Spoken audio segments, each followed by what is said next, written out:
अस्सलामुअलैकुम। गरीब औरत हाँ, कमर का मैनू मसला है। मैं लोगों के घर काम करके अपना गुजारा करनी हाँ। मेरी मंजूरी की वजह नाल मेरी 35 साल के बंदे नाल शादी हो गई। मैं 14 साल की सा। वक्त के नाल नाल मियाँ मेरा बजुर्ग हो गया, बीमार रहिंदा, काम शाम नहीं करता। मेरिया 2 बच्चियां ने, मैं मजबूरन हो के मैनू आप बच्चियां नू पालना पै रहा, काम लोगों के घर करना पै रहा, तो मैं बच्चियां पढ़ाना चाहनी हाँ। मैं गरीब औरत हाँ, मेरा शौक है मेरिया बच्चियां पढ़ लैन।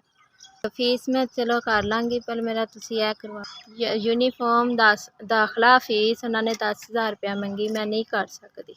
मैं 10,000 इकट्ठा कित्थों दें।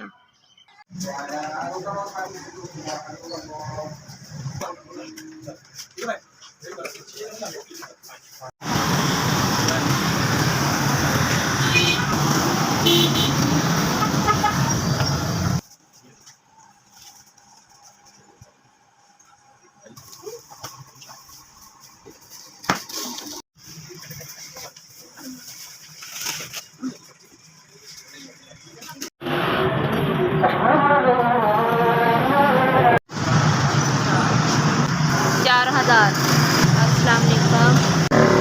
4,000 मतलब 6,000 का यूनीफॉर्म। अल्लाह मियाँ तुहानू तंदुरुस्ती देवे, जिंदगी देवे, तंदुरुस्ती देवे, बच्चों को तंदुरुस्ती दे, इस तो भी ज़्यादा देवे। तुसीं साडी गरीबां दी 10,000 की मदद की है।